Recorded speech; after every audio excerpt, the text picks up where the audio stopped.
buscar no íntimo os sentimentos mais puros que temos guardado até hoje. Que possamos tomar como referência um ponto que nos ligue a Deus, para dizer-te: obrigado, Pai. Obrigado pela vida. Obrigado, Pai, por me conceder-nos mais uma encarnação. Obrigado, Pai, por essa terra maravilhosa que me abriga, que possibilita que eu possa semear, Senhor, os frutos da vida. Obrigado, Pai, pelo lar que me acolhe, pela família, Senhor, que me une a Ti quando eu consigo amar. Obrigado, Pai, por eu ter um trabalho, por eu ter amigos. Por tudo isso eu agradeço. Obrigado, Pai, pelos momentos que se fizesse presente no meu dia, hoje, nesse dia, mesmo que eu não tenha percebido. Por isso eu agradeço. Obrigado, Pai, por ter suprido as nossas dispensas, por ter regido, Senhor, o nosso caminho, por ter nos trazido saúde e vida. Obrigado, Pai, por essa casa que nos acolhe, pelas mãos invisíveis que se estendem a cada um de nós a nos levantarmos nos momentos de dificuldade. Obrigado, Pai, pela inteligência, pelas potencialidades. Obrigado, Pai, por hoje eu poder enxergar. E mesmo que eu não tenha percebido quanta beleza preparasse para mim, eu queria dizer, Pai, obrigado. Obrigado, Pai, por essa casa que nos acolhe, por esse momento especial em que certamente levaremos, Senhor, a luz da esperança, da fé e o conhecimento da doutrina espírita. Obrigado, Deus bondoso, Pai, por essa doutrina que abre as portas a cada um de nós, nos fazendo merecedores, Senhor, pelas nossas ações. Por essa doutrina, Senhor, que nos liberta das algemas da ignorância. Por essa doutrina que nos auxilia, Senhor, a reforma íntima. Por tudo isso, nós dissemos muito obrigado. Fique conosco. Permita que saiamos daqui ricos, Senhor, em conhecimento, em luz, fortalecidos em fé e em esperança. Por tudo isso, nós dissemos obrigado. Meus irmãos, nós temos hoje a alegria de ter conosco o nosso companheiro Alberto Ferreira, que vem da cidade de Joinville, um militante da doutrina espírita, que hoje está como presidente do Centro Espírita, Sociedade Espírita de Joinville. Que Jesus te abençoe. Fique conosco. Boa noite, queridos irmãos.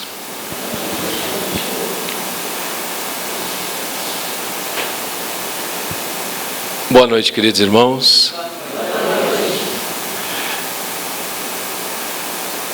Que a paz do Mestre Jesus possa envolver-nos a todos. E nós rogamos aos benfeitores dessa casa, bem como aqueles que nos acompanham, para que os momentos que nós vamos passar aqui reunidos sejam momentos de muita paz, de muito amor e de muita alegria em nossos corações. Eu perguntei de novo, eu olhei, digo, vai que eu desencarnei no meio do caminho, né? Ninguém está escutando. Existia um homem que morava aos arredores de uma cidade, de um pequeno vilarejo. E este homem possuía uma melancolia profunda, uma dor em sua alma que não conseguia aplacar de forma alguma. além das dificuldades financeiras por que passava, ele tinha uma dor em seu coração, um vazio na alma, que lhe deixava profundamente triste. Mas certa vez, passava ali na sua frente, pois morava na periferia daquela vila, um ermitão que era conhecido como um homem muito sábio.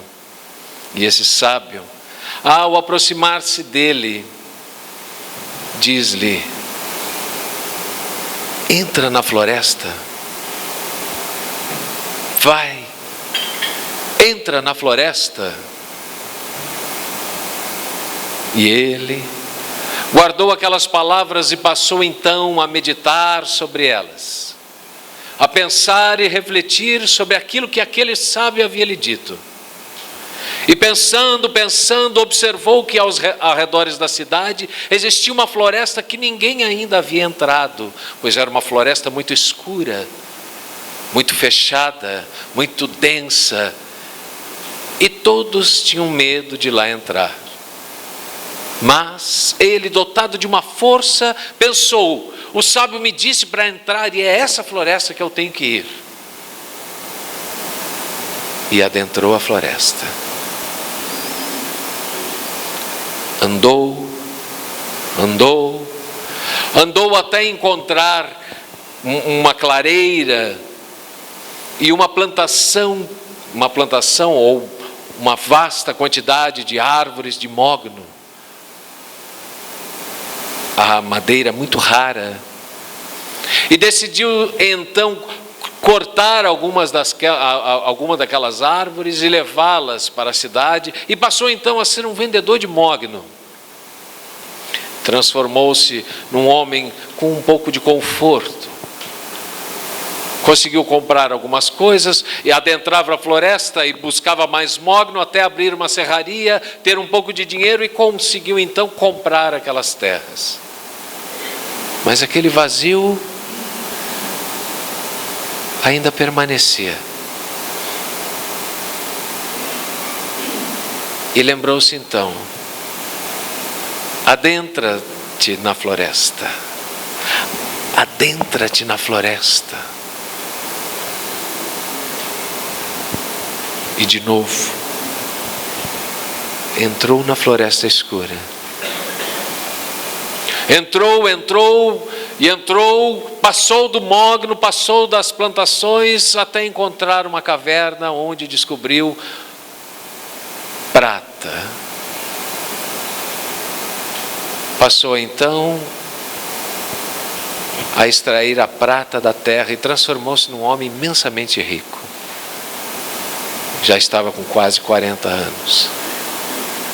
Mas o vazio permanecia. Aquele vazio imenso ainda permanecia em seu coração.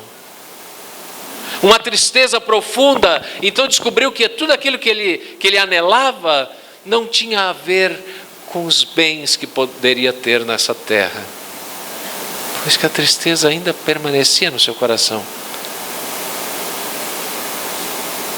Entrou mais fundo na floresta. Já estava com quase 50 anos. Mas dessa vez entrou com caminhões, com funcionários, com pessoas que o auxiliaram a escavar. Escavar, e descobriu uma mina de ouro. E transformou-se num homem imensamente rico. Mas aquela voz ainda ecoava em seus ouvidos: adentra-te na floresta, adentra-te na floresta. Com 60 anos,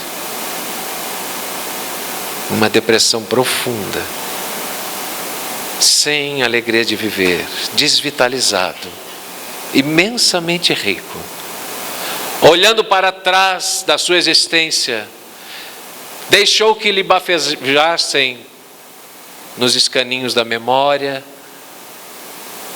a imagem daquele velho mestre, daquele velho sábio, daquele ermitão. Adentra-te na floresta. E ele descobriu então que uma floresta única deveria ser explorada por ele. E adentrou-se então na floresta de sua própria alma. Adentrou então na floresta escura de sua própria alma, até descobrir lá uma clareira com tesouros inimagináveis. A nossa conversa de hoje tem a ver com isso, com essa busca de nós mesmos, que estamos tão perto, mas ao mesmo tempo tão longe. Conhece-te a ti mesmo é o que nós vamos falar hoje. Uma frase muito antiga. Entre 500 e 400 anos antes de Cristo, viveu um homem na antiga Grécia que possuía uma inteligência muito além do que nós poderemos observar no ser humano comum. Era um homem dotado de tanta inteligência que ele foi capaz de dividir a história da filosofia entre antes dele e depois dele. Assim como Jesus dividiu o tempo entre antes de Cristo e depois de Cristo, Sócrates divide a história da filosofia entre os pré-socráticos e os pós-socráticos. Quando nós vamos estudar filosofia, nós vamos estudar os filósofos antes de Sócrates e os filósofos depois dele. E ele é um marco no meio da história da filosofia. Por quê? Porque foi o primeiro a convidar o homem a fazer esse mergulho. Porque até então os filósofos observavam os astros, o movimento da terra, mas poucos haviam se adentrado na floresta escura. Escura é um modo de dizer. Dependendo como a gente está, pode ser uma floresta muito bela. Mas é escura porque nós temos que escavar e iluminá-la. Sócrates andava pelas ruas de Atenas, convidando as pessoas a refletirem sobre aquilo que elas diziam, que acreditavam saber. Perguntava às pessoas sobre as coisas mais simples. O que você pensa a respeito de tal coisa? E a pessoa respondia algo que ela nunca havia pensado. Ela havia bebido de outra fonte. Ela havia escutado alguém falar, achou bonito e assumiu para si. Algo que não acontece hoje em dia, certo? Certo? Não, né, gente? Quantas vezes nós temos visto agora no Facebook, as pessoas compartilham e curtem e passam o dia curtindo sem refletir naquilo que as pessoas estão ali colocando para que se pense. Aquilo que o outro diz que gosta, que bacana isso aqui, vou curtir. Mas se eu pensei, raciocinei, se aquilo está de acordo com as leis morais, ou eu só achei bonito? Será que eu estou utilizando dessa ferramenta única, que é o pensar? Será que aquilo que eu estou bebendo das fontes que a Rede Globo me manda pensar, que a revista semanal me manda pensar, eu acho bacana, será que é um pensamento meu? E Sócrates incomodou muita gente com essas perguntas. Porque perguntava para as pessoas as coisas mais simples.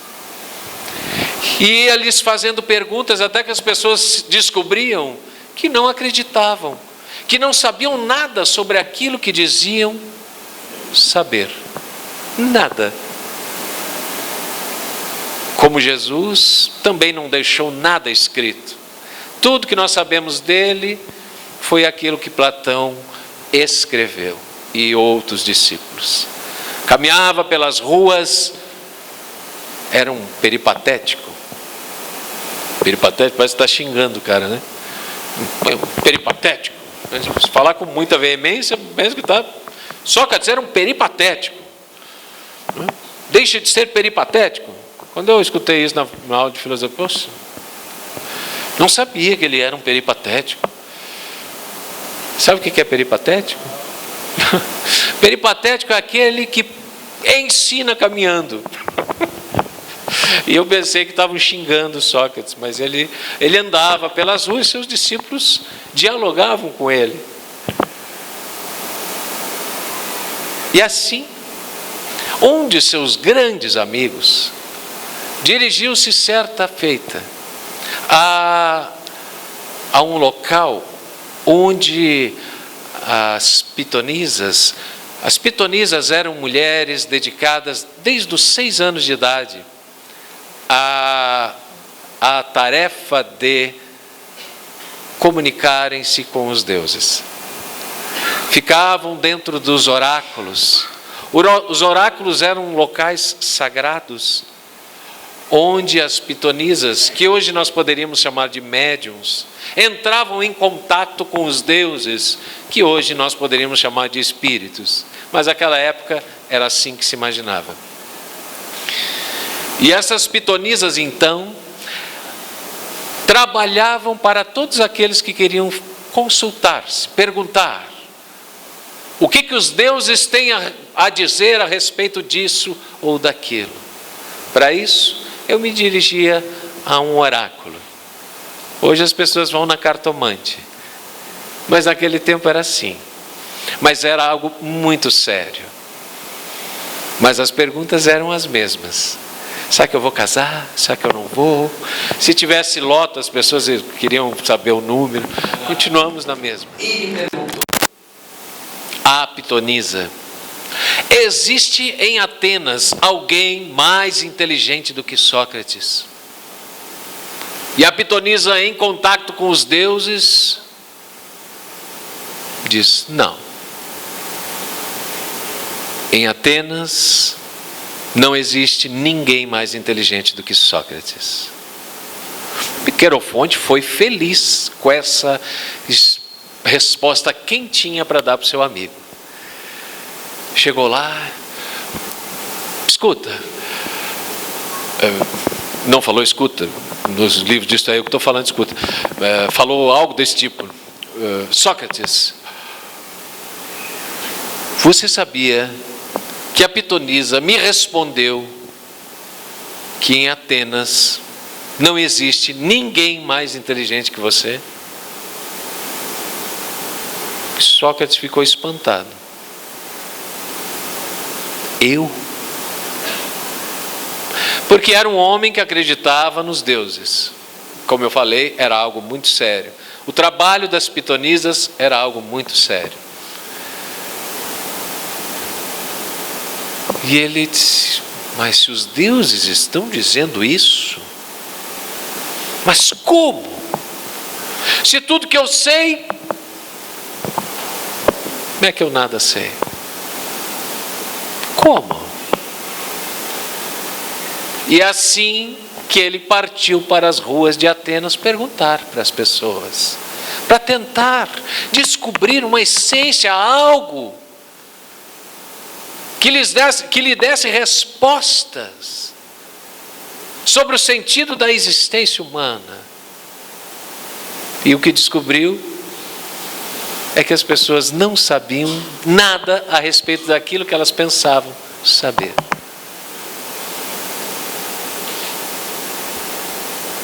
Na entrada do oráculo de Delfos, no frontispício, existia uma frase entalhada na pedra.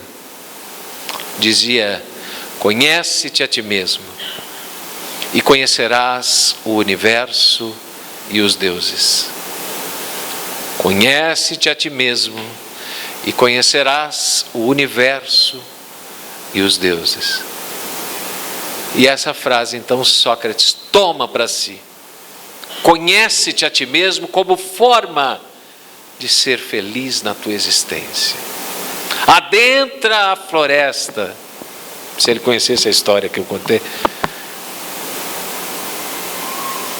nós vamos encontrar esta questão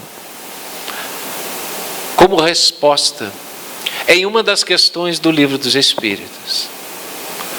Kardec, na questão 919 do Livro dos Espíritos, faz a seguinte pergunta: qual é o meio mais eficaz de nós combatermos o mal nessa existência?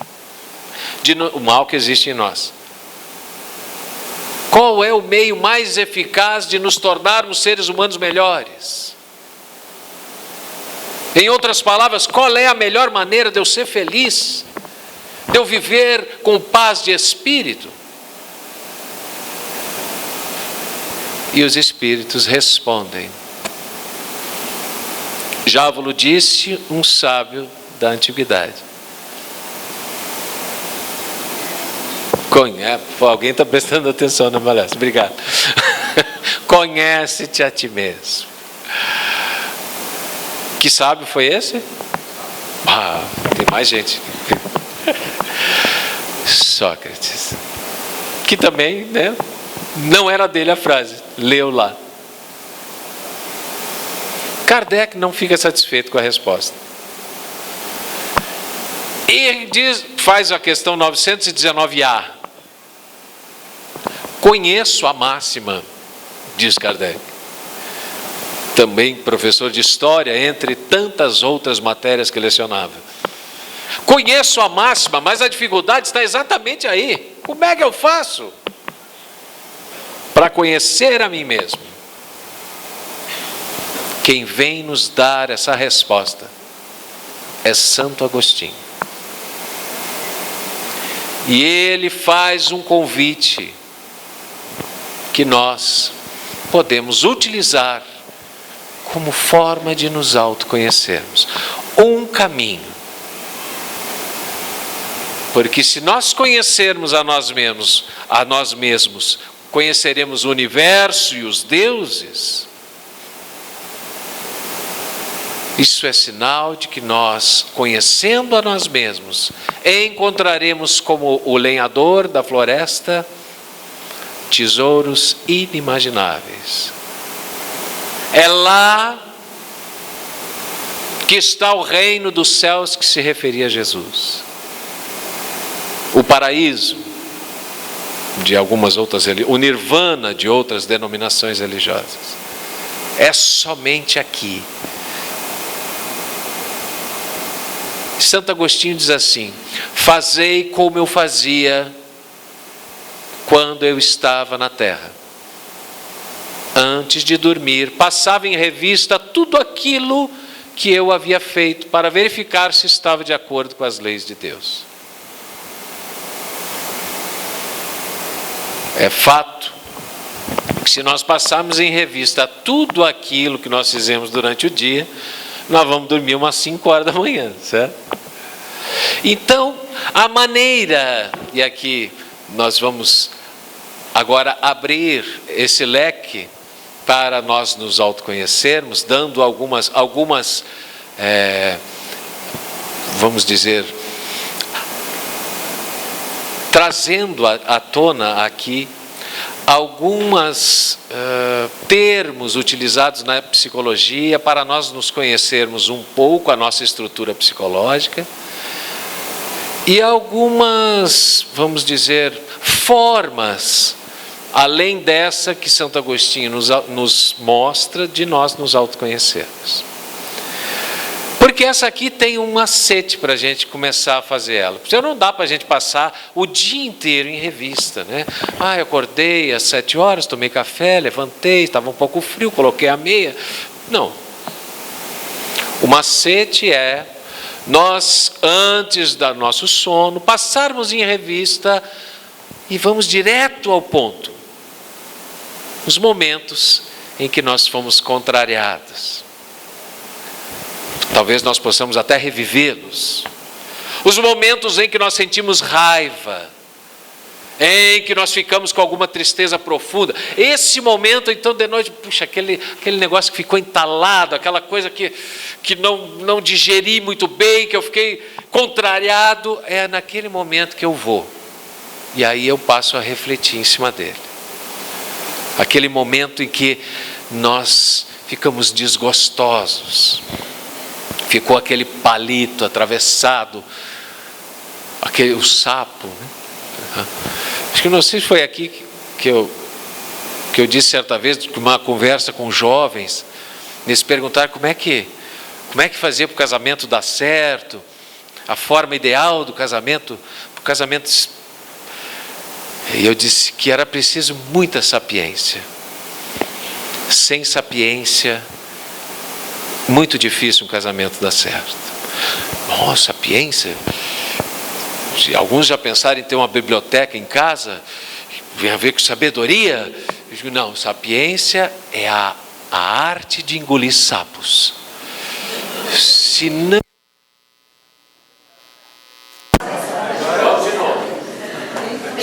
Se não souber engolir sapo, o casamento não vai para frente.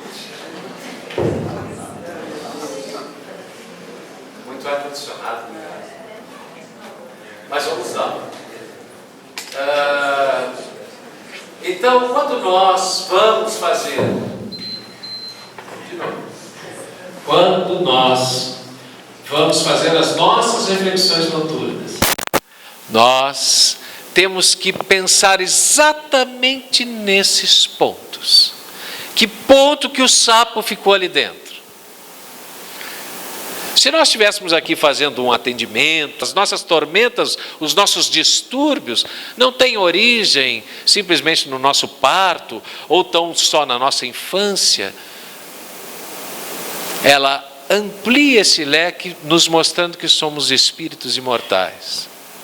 E a psicologia espírita, que Joana de Ângeles nos traz, a amplia mais ainda, bebendo nesta mesma fonte e a ampliando, mostrando que além disso, nós somos influenciados pelos espíritos.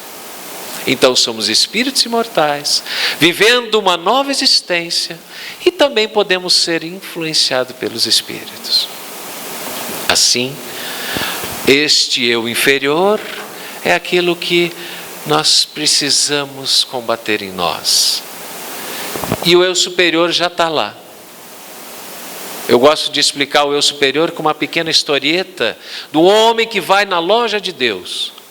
Chegando nessa loja de Deus, observa lá aquele monte de vasos magníficos.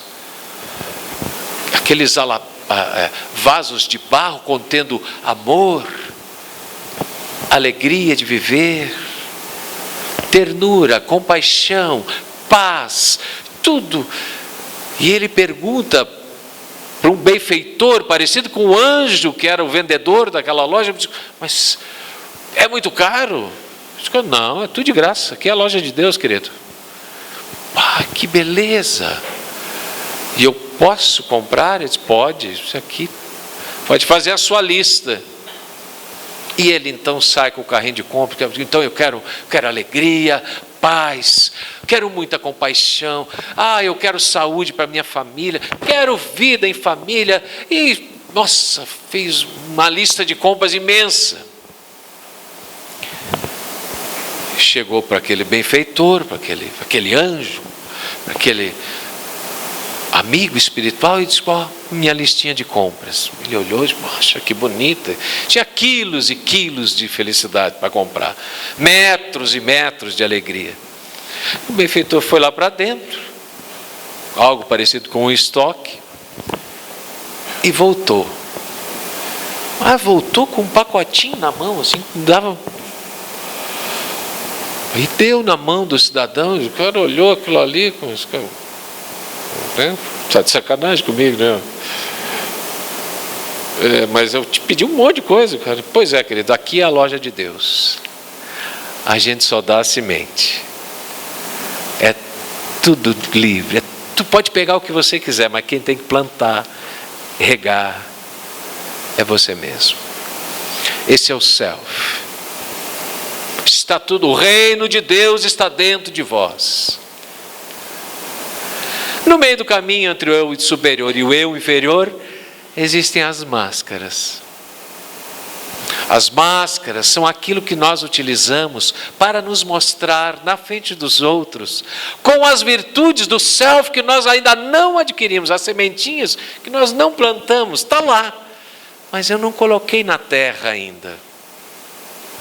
E eu tenho uma sombra, mas eu queria que as pessoas me vissem com aquela virtude que eu não tenho. Então eu ponho a máscara. E a máscara muitas vezes se amolda, como ela faz aquele filme do Máscara, dos anos 80, a maioria aqui não vai conhecer. Lembra do filme O Máscara? Lembra? Tinha, né? Não sou só eu que vi, né? Então aquilo se amoldava, a máscara é a mesma coisa. Nós ficamos tanto tempo utilizando a máscara para mostrar para o outro aquilo que eu ainda não tenho, que mais cedo ou mais tarde nós podemos passar por algum transtorno de afetividade. Ela vai se amoldando e nós chegamos a crer que temos tal virtude que ainda não conquistamos. E aí nós temos tormentos, nós temos crises. Eu posso ter a máscara do altruísmo, mas eu sei que sou egoísta. Mas na frente dos outros, sou todo sorriso.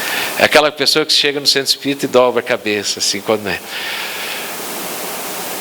Irmão, me dá até um arrepio quando vem lá na sociedade. Essa é a máscara que nós temos que descobrir onde que nós a estamos usando e retirá-la. Para isso nós precisamos fazer esse mergulho dentro de nós. Saber exatamente quem nós somos. E não quer dizer tirar a máscara, que eu tenho vontade de bater em todo mundo, que eu vou me mostrar, eu só não vou me mostrar como eu não sou. Para isso a gente se autoconhece. Conhece-te a ti mesmo. Uma boa maneira, além da reflexão noturna, nós vamos trazer mais duas possibilidades aqui. É a lista. Lista não é aquela lista que a gente está correndo atrás todo dia, né? Que você risca, que aparece cada vez mais coisa para fazer. Não sou só eu que tenho lista, né? Você está balançando a cabeça, também tem lista. Não é essa lista que eu estou falando. Lista de coisas para fazer. A lista é um momento único em que eu vou sentar comigo mesmo e vou colocar ali as coisas que eu sei que eu preciso mudar em mim. Que só eu sei. Porque cada um aqui é um universo. E cada um de nós sabe das suas paixões, dos seus desvios psicológicos. Cada um aqui se conhece. Por isso, essa lista, você tem que escrever ela e dar um jeito de decorar e jogar fora. Para não cair na tentação de mostrar para alguém, ó, minha lista, estou me autoconhecendo, ó. E daí já está a máscara. A lista não pode ser mostrada para ninguém. Porque se você cair na tentação de querer mostrar a sua lista de coisas que você quer se modificar para outra pessoa, você está usando a máscara. É só sua. E aí, ler de 6 em 6 meses, né? E ver como está aquilo que eu gostaria de modificar em mim. Quero parar, tem gente que quer parar de fumar, outro que quer parar de beber, outro quer parar de falar palavrão, outro quer parar com os desvios sexuais, quer controlar a sua... Cada um sabe a dor e a delícia de ser o que é, diz Caetano Veloso. Pois bem, essa é uma maneira. Porque quando nós escrevemos, nós cristalizamos, nós consubstanciamos, nós pegamos aquilo que está na mente. E às vezes a gente não sabe a paixão que nós temos. Quando nós precisamos colocar no papel, nós transformamos ela em algo concreto. Porque a viagem do pensamento até a mão e transformar aquilo que está aqui voando em uma ideia, em uma frase, eu preciso colocar as minhas ideias em ordem para sair. Então a lista é uma ferramenta fundamental para o autoconhecimento. Outra forma, mas essa é braba.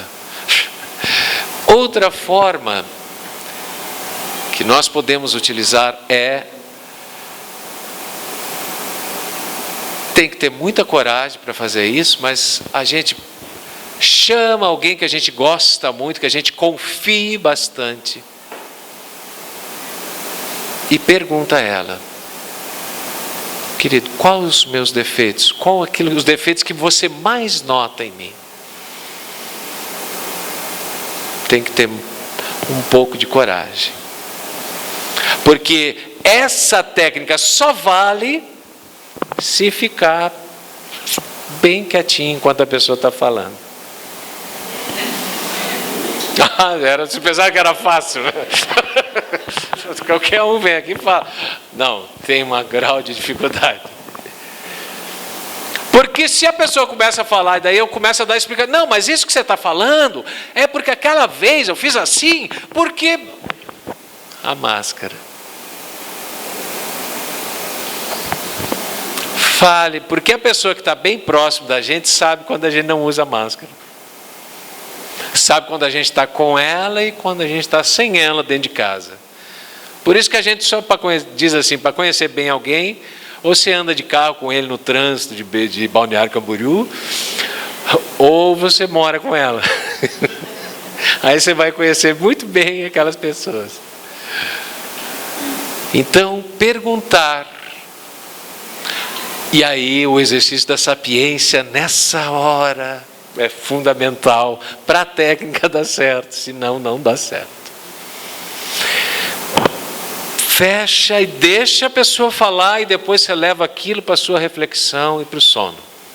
Pode até colocar numa outra lista. Mas aquilo que ela está falando é algo que a gente pode não estar vendo, de tanto que a máscara já entrou.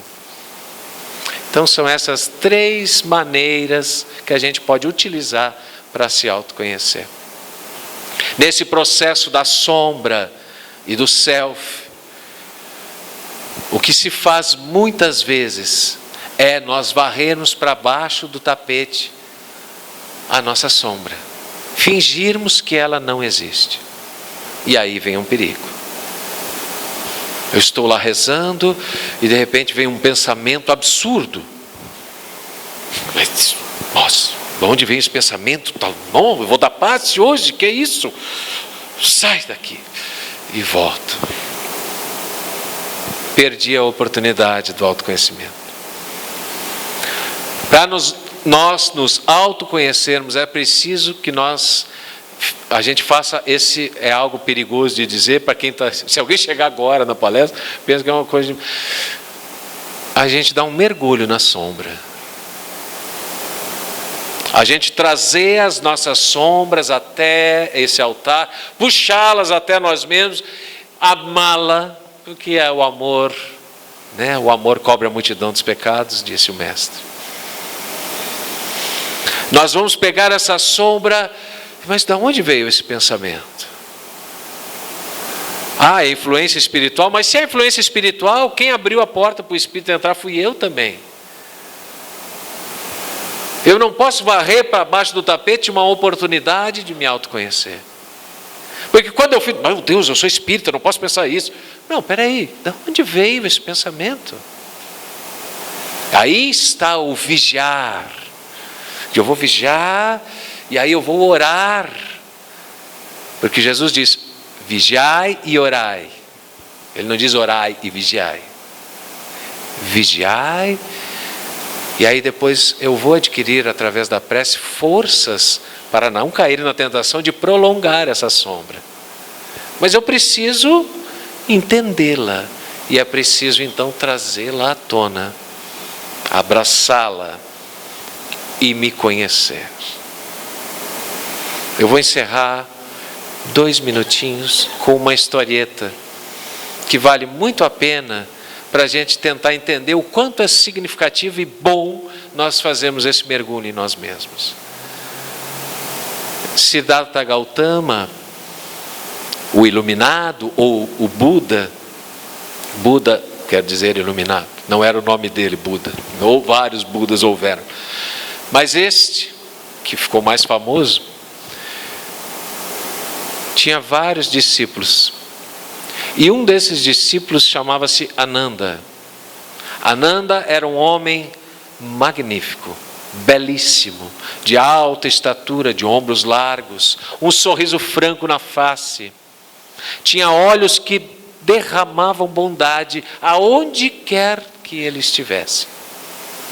Certa vez, caminhando por uma estrada poeirenta, aproximou-se de um poço de água e pediu a uma mulher de uma casta inferior que estava ali servindo água. Ele disse: dá-me de beber.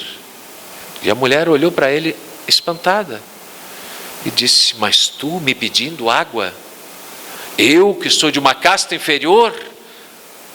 Ele disse: para mim não existe casta alguma a não ser a casta humana. A classe humana só o que conta para mim. Dá-me de beber. E ela, trêmula diante de um homem tão belo, serviu um pouco de água, ele deu, ele pegou das suas mãos e sorriu. Quando ele sorriu, ela se apaixonou. Se apaixonou por ele. Porque além de nunca ter visto um homem tão belo, nenhum havia tratado com tanta dignidade. E ela foi então até a sua mãe, que era uma bruxa, vamos dizer assim. Uma mulher que comunicava-se com os espíritos, que conhecia dos ungüentos, que fazia alguns trabalhos diferentes, vamos dizer assim. E disse: minha mãe, eu preciso que me tragas Ananda para mim, porque eu tenho que casar com ele, eu estou apaixonada, é o homem da minha vida. Fala com os teus espíritos para que ele venha. E a mãe dela, no momento de reflexão, disse: mas eu não posso, ele é um discípulo do iluminado, eu não posso fazer isso. Então a minha vida não tem mais sentido, disse a filha. Eu vou me matar, porque sem Ananda a vida não tem sentido algum. E a mãe, conhecendo a filha, o quanto ela era um pouco desequilibrada, pensou, disse: tá bom, então eu vou fazer. Foi, e naquela noite começou então a chamar e evocar os espíritos da sensualidade. E naquela noite, quando Ananda dormiu em um lugar, e aquela moça muito bonita dormiu em outro, eles começaram a ter sonhos diferentes, mas em locais diferentes, mas o sonho era o mesmo. A moça dançava para Ananda, que estava deitado em um triclínio, numa tenda com tons de vermelho, o som muito sensual tocando, e aquela moça dançava voluptuosamente para ele.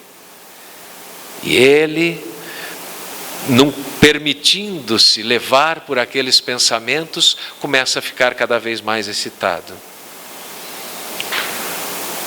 Siddhartha Gautama estava neste momento em meditação. E no estado meditativo, com a sua consciência ampliada, percebeu aquilo que estava acontecendo e intercedeu de imediato, fazendo com que o sonho terminasse e os jovens acordassem naquele mesmo instante. A moça, no outro dia, foi falar com o Buda. Eu preciso casar-me com Ananda, disse ela. Eu preciso dele, é o homem da minha vida, eu o amo.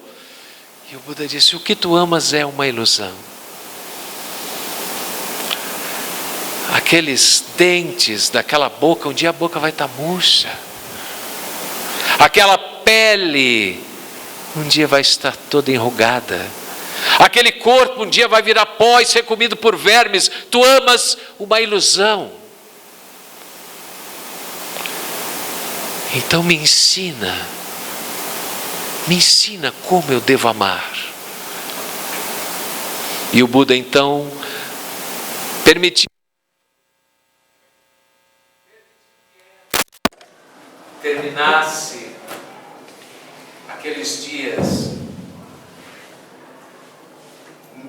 transitando pelas ruas junto aos seus discípulos. E ela então caminhando com eles, e ao lado do Buda. É a última vez, tá? Ao lado do Buda, começou então a se autoconhecer. Começou então a iluminar-se. Começou então essa jornada para dentro de si mesmo.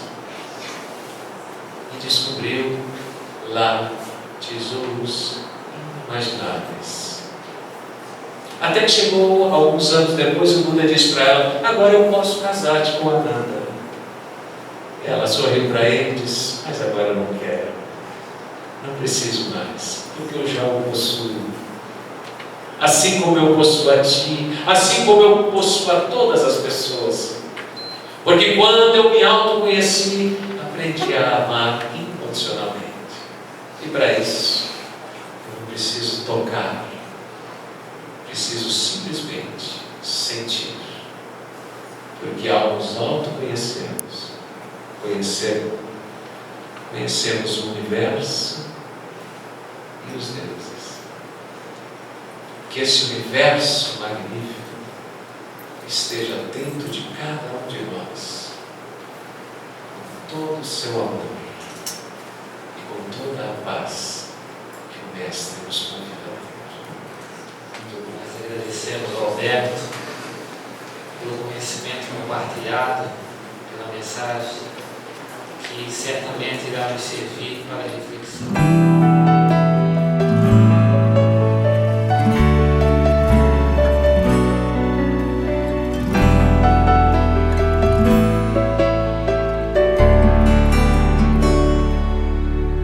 Se a gente seguisse o seu caminho, seria feliz. Se a gente ouvisse os seus conselhos, seria feliz. Se fosse manso como ele, seria feliz. Tinha mais coragem e determinação pra mudar. Se a gente compreendesse mais o que ele deixou, seria caridade e paz, amando o amor. Não ia mais ficar chorando, nem se lamentar. Quem seguir o seu exemplo vai se iluminar. Quando acusados ou amor, caluniados ou perdão, quando traídos ou a luz do coração, quando atacado ele sorriu, elogiado ele nem viu. Meu irmão Chico, nossa eterna gratidão. Quando acusados ou amor, caluniados ou perdão, quando traídos ou a luz do coração, quando atacado ele sorriu, elogiado ele nem viu. Meu irmão Chico, nossa eterna gratidão. Se a gente seguisse o seu caminho, seria feliz. Se a gente ouvisse os seus conselhos, seria feliz. Se fosse manso como ele, seria feliz. Tinha mais coragem e determinação pra mudar. Se a gente compreendesse mais o que ele deixou, seria caridade e paz, amando o amor. Não ia mais ficar chorando, nem se lamentar. Quem seguir o seu exemplo vai se iluminar. Quando acusados ou amor, caluniados ou perdão, quando traídos ou a luz do coração, quando atacado ele sorriu, elogiado ele nem viu. Meu irmão Chico, nossa eterna gratidão. Quando acusados ou amor, caluniados ou perdão, quando traídos ou a luz do coração, quando atacado ele sorriu, elogiado ele nem viu. Meu irmão Chico, nossa eterna gratidão.